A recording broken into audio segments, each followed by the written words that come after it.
మారుమూల గ్రామంలో జన్మించిన ఆయన అంతరించిపోతున్న కళకు ఆద్యం పోశాడు.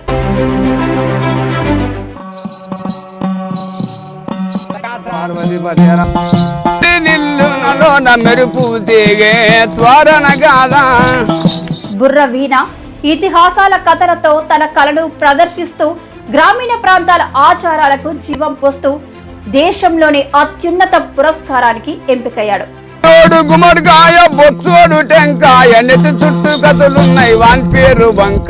ఇంతకు ఎవరా వ్యక్తి? అతనికి దేశం గర్వించదగ్గ అవార్డు ఎలా వచ్చింది? నారాయణపేట జిల్లా దామరగిద్ద గ్రామానికి చెందిన దాసరి కొండనకు ప్రభుత్వం గుర్తించి పద్మశ్రీ అవార్డును అందించడం ఎంతోమంది హర్షం వ్యక్తం చేస్తున్నారు. ముఖ్యంగా కళాకారులు చాలా సంతోషం వ్యక్తం చేస్తున్నారు. ఆయన మన దగ్గర ఉన్నారు. దాసరి కొండన్న గారిని అడిగి తెలుసుకుందాం. అసలు ఈ కళ మీకు ఎలా వచ్చింది? మాకు కళ అంటే మా తాత మా అప్పల కానుంటి మా తాతల కానుంటి ఈ బుర్ర వీణ మీదనే వాయిస్తున్నారు. దీని మీద కాలక్షేపణ చేస్తున్నారు.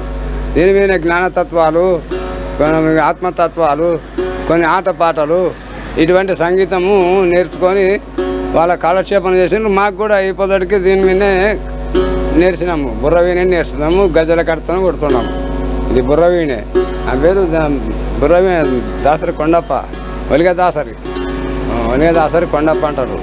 అది ఇప్పటికీ ఎన్ని సంవత్సరాలు అయింది మీరు ఈ వృత్తిలో? ఈ వృత్తి అంటే మేము పుట్టిన 16 సంవత్సరాల కానుంటి ఇదే వృత్తిగా. దీని మీద మా అప్ప ఇదే వాయిస్తుండే. మాకి నేర్పిండు. కొన్ని పాటలు మా ఆయన నేర్పిండు. కండువేనుండే తను మా అప్ప నేర్పింది. గజల కట్టే ఆట మా ఆయన నేర్పింది. పాటలు, పద్యాలు, కథలు ఇవన్నీ నేర్పిండు. ఇక మేము కొన్ని ఆటలు ఆడుతుంటే మా మంది సెంచుకోమల ఆట, హరిశ్చంద్ర, గొలబొమ్మల కథ, ఇవన్నీ ఆటలు ఆడుతుండ్రి.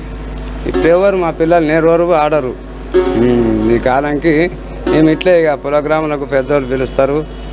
హైదరాబాద్కి పోతుండే, ఇక్కడ గుంటూరు పోయిన, ఇక నవపేట, ఇక్కడ మహబూబ్ నగర్, నిన్న నారాయణపేటలో కూడా. అంటే ఎక్కువగా దేవస్థానాల్లో చేస్తుంటారా ఇలాంటి కార్యక్రమాలు? దేవస్థానాల కాడ పోతాను. ఇక దేవస్థానాల కాడ అంటే పిలిచితే పోతా, లేకపోతే ఇక ప్రోగ్రాములకు పిలిస్తే కూడా వస్తున్నాను. ఇక సమానం ఇస్తున్నారు మాకు కూడా. ఇక్కడనే కాలక్షేపం దీని మీదే బతుకుతున్నాము. ఇప్పటికీ ఎన్ని సంవత్సరాలు అవుతుంది ఈ కళ మీరు నేర్చుకోండి? ఈ కళ నేర్చుకొని పుట్టిన 16 సంవత్సరాల కానుండి దీని మీద. ఇక అంతకు మొదలు మా నాయన ఉండి ఒక తాళం నేర్పిండు. దాని మీద ఇది నేర్పిండు మా అప్ప. ఆ నుండి దీని మీదనే మాది కాలక్షేపణ. ఇది బుర్ర వీణ మీదనే నేర్చుతాం. చూడు, ప్రభుత్వం మీరు ఎలా గుర్తించింది? ఇక్కడ హైదరాబాద్లో తిరుమలరావు సార్ ఉన్నాడు.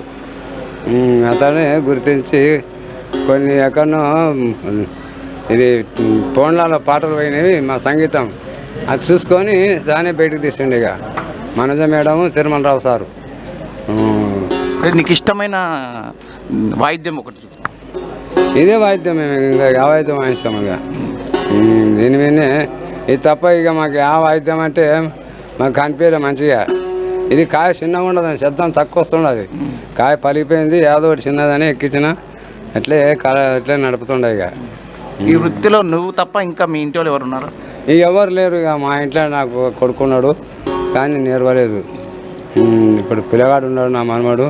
చిన్నగా వానికి ప్రాక్టీస్ చేపిస్తుండా, నేర్స్తాడు వానికి. వాడు దాసరి కొండన్న అని మంచి పేరు నీకు వచ్చింది. ప్రభుత్వం గుర్తించి కూడా నీకు పద్మశ్రీ అవార్డు వచ్చింది. ఇప్పుడు నువ్వు ఎలా సంతోషపడుతున్నావు? ఇక సంతోషం ఉండదు. వాళ్ళకి మనసుకు వచ్చినందుకే ఇక అవార్డు ఇస్తున్నారు. ఇక సంతోషం లేకపోతే ఎవరు గైకోనరు. కానీ ఏదో దేవుని దయ వల్ల, ఈ 10 మంది ఆశీర్వాదం దయ వల్ల ఇంతవరకు ఇక రేపు మళ్ళా ఢిల్లీ వేద ఉండదు. నరేంద్ర మోడీ అవార్డు ఇస్తున్నాడు, తీసుకున్నాలే. అంటే దామరగిద్ద గ్రామము ఇప్పుడు దేశవ్యాప్తంగా నీ నుంచే పైకి వెళ్ళింది. అంటే పేరు మంచిగా వచ్చింది దామరగిద్దకు. అది నా ఊరికి నేను మంచి పేరు తెచ్చినా అని అనుకుంటున్నావా? ఎలా అనిపిస్తుంది? మంచిగానే అనిపి మన గ్రామస్తులు కూడా అంటున్నారు. మన ఊరికి నారాయణపేట జిల్లా దామరగిద్ద మండలము మంచిగా రికార్డు మంచిగా తెచ్చిన కొండప్ప అంటున్నారు. మంచిగా రికార్డు తెస్తుంది. ఇంత పూర్తి ఆ కళాకారుడు ఉండే కానీ ఎవ్వరు తీసుకురాలేదు. నారాయణపేట జిల్లాకు దామరగిద్ద మండలంకు ఆల్ ఇండియా అంటున్నది. మంచిగా కళాకారుడు అని మంచిగా పేరు వెళ్ళింది. మంచిగా ఉన్నావు అంటున్నారు. నువ్వు ఈ మధ్యకాలంలో విడుదలైన బలగం సినిమాలో కూడా పాట పాడినట్టు తెలిసింది. ఆ పాట ఒకసారి వినిపిస్తావా?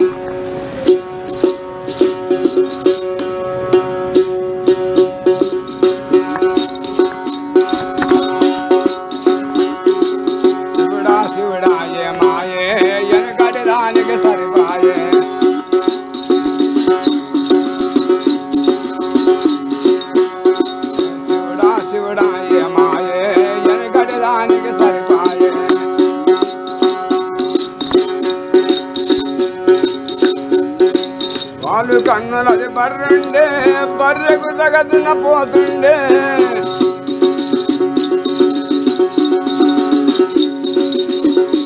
పాలు కన్నులది బర్రె ఉండే బర్రెకు తగదున పోతుండే బర్రె పలిసి భయ దూడ దుంకి భయ నాగలిగి భయ నవ్వుల పాల అయ్యో శివుడా ఏమాయే ఎనుకటి దానికి సరిపాయే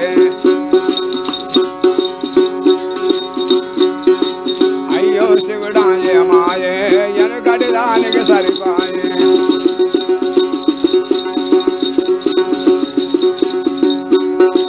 తీరు తీరు చీర కట్టుకొని తీర్థానికి నేను వెళ్ళిపోతాను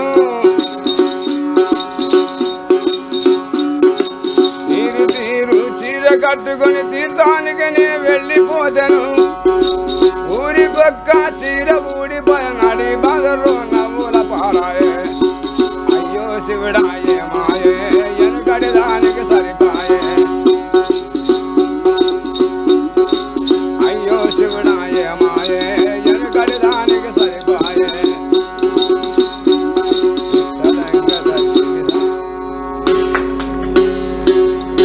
నువ్వు నిజంగా సినిమాలో వాడినట్టే ఉంది సేమ్. అయితే సినిమాలో నువ్వే వాడినావు అని అందరికి ఇప్పుడు నీ నుంచే తెలిసిపోయింది. అదే నువ్వే వాడినావు అని తెలిసింది. నిన్ను డైరెక్టర్లు ఎలా కలిచారు? డైరెక్టర్ అంటే వేణుగారు. వేణు ఇక ఇంకొక ఆయన పేరు రవితేజ వాళ్ళే తీసుకెళ్ళాను చెట్టుశీల అవతల మళ్ళా 20 కిలోమీటర్లు కల్లూరు తాళ్ళూరు అక్కడనే సినిమా షూటింగ్ నడిచింది. మళ్ళీ సినిమా షూటింగ్ తీస్తున్నాము కొండప్ప గారు మళ్ళీ నేను తీసుకెళ్తామన్నారు. సరే మంచిదని చెప్పిన వస్తానప్ప. చివరిగా పద్మశ్రీ అవార్డు గెలుచుకొని ఓ మంచి పేరు మంచి గ్రామానికి కూడా మంచి పేరు తెచ్చినావు. నీకు ఏమనిపిస్తుంది? మంచిది అనిపిస్తుందప్పా. ఇక మంచిగా అంత పేరు వచ్చినప్పుడు మాకే మీకు ఆనందం అయితే నాకు కూడా ఆనందమే, నాకు సంతోషమైంది. ఈ తరం మా అప్పోళ్ళు సంపాదలేదు, మా తాతోళ్ళు కూడా ఎటువంటి అవార్డు అంటే అవార్డుకి ఎవరు తెచ్చలేరు. ఏమి ఈ కాలానికి దేవుని దయ వలన 10 మంది దయ పొందని వస్తుందంటే మాకు కూడా సంతోషం ఉన్నది.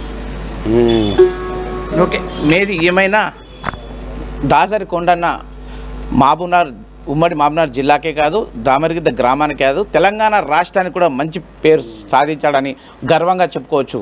కెమెరా పర్సన్ అశోక్తో జయాకర్, తెలంగాణ RTV.